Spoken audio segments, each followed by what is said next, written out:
Hello guys, இந்தியாவின் Asia கப்பை மட்டும் ஜெயிக்கலாங்க. இந்தியாவோட மானத்தையே காப்பாற்றிருக்குன்னு தான் சொல்லணும். ஏசியா கப் ஃபைனல்ஸில் மட்டும் இந்தியா தோத்துருச்சு அப்படின்னா இந்தியா இன்னைக்கு விழ போகிற அடியை யாராலையுமே தடுத்திருக்க முடியாது. அப்படி ஒரு விஷயம் நடந்திருக்கும். பட் அது நடக்கலை. அது நடக்காத நமக்கும் தெரியும்.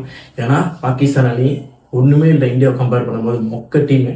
அதனால் நம்ம இதை பற்றி ஒரி பண்ணிக்க தேவையில்ல. இந்தியா ஜெயிச்சிருச்சு, நம்ம செலிப்ரேட் பண்ணுவோம். இப்போது அந்த வெற்றியில் ஒரு மிகப்பெரிய ஒரு இது இருக்குது. என்ன அப்படின்னா, ட்ராஃபியை வாங்காமல் செலிப்ரேட் பண்ணாங்க. ட்ராஃபி வாங்க மாட்டோம் அப்படின்னு சொல்லி மார்க்ஸ் காட்டினாங்க. அதுக்கு முக்கிய ரீசன் ஏசிசி சேர்மன் மோஷன் கையெல்லாம் வாங்க முடியாது அப்படின்னு தான் சொன்னாங்க. ஒழிய நாங்கள் ட்ராஃபி வாங்க மாட்டோம் அப்படின்னு எந்த இடத்துலையுமே இந்தியாவை தெரிவிக்கல. ப்ரெஸ் மீட்டில் கூட சூரியகுமார் தான் அதான் சொல்லியிருந்தாரு. நாங்கள் அவர் கையில் தான் வாங்க மாட்டோம் அப்படின்னு சொன்னோம். அவனை வேற யாரும் கையிலே வாங்குவோம் அப்படின்னு எதிர்பார்த்தோம். பட் அவரே தூக்கிட்டு ஓடிட்டாரு அப்படின்ற மாதிரி சொல்லியிருந்தாரு.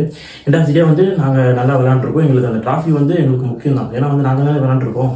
3 தடவை ஒரு அணியை அடித்து கப்பு ஜெயிச்சிருக்கோம்னா அது எங்களுக்கு முக்கியம் தான். பட் எங்களுக்கு அது தேவை கிடையாது. நாங்கள் ஜெயிச்சிருக்கோம். நாங்கள் ட்ராஃபி இல்லாமல் மாதம் செலிப்ரேட் பண்ணுவோம். அதை பார்த்து நீங்கள் வைத்திருச்சல் ஆகுங்க அப்படின்னு ஒரு ஸ்டேட்மெண்ட் தான் கொடுத்துருக்காங்க. வேறலான ஒரு செலிப்ரேஷன், வேறலான ஒரு வெற்றி. இதை மட்டும் தோற்றுருந்தா அவ்வளோதான் காலி. பட் ஜெயிச்சிருக்காங்க, நம்ம கொண்டாட வேண்டியது தான். என்னதான் நம்ம இந்தியா பாகிஸ்தான் மேட்ச் விளையாடக்கூடாது அப்படின்னு சொல்லியிருந்தாலும் இந்த அப்படியே அவங்க விளையாண்டுட்டாங்க. ஒரு மேட்ச் இல்லை 3 மேட்ச் விளையாண்டுட்டாங்க.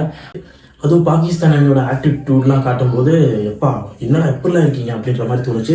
ஹாரிஸ் ராஃப் அந்த ஃப்ளைட் இப்படி பண்ணுறது, அதுக்கப்புறம் சல்மான் அலி அந்த இதை தூக்கி போடுறது, என்னடா காமெடி பண்ணிட்டு இருக்கீங்க, பர்ஃபார்மன்ஸில் ஒன்றுமே இல்லை, இங்கே சும்மா ஜோக் பண்ணிட்டு இருக்கீங்கன்ற மாதிரி இருந்துச்சு.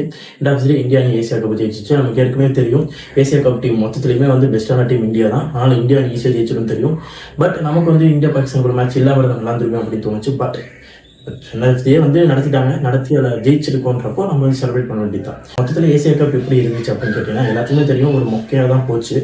என்ன ஃபைனல்ஸும் அதுக்கு முன்னாடி இந்தியா ஸ்ரீலங்கா மேட்ச் மட்டும் தான் சுவாரஸ்யமாக போச்சு. மற்றபடி எல்லா மேட்சுமே ரொம்ப ஒரு சுமாரான மேட்ச் தான். ஓகே, நீங்கள் சொல்லுங்கள், இந்தியா அணி ட்ராஃபி எல்லாம் செலிப்ரேட் பண்ணது எவ்வளோ கெத்தான மூமெண்ட்ன்றதை மறக்காமல் காமெண்ட் பாக்ஸில் கமெண்ட் பண்ணுங்கள்.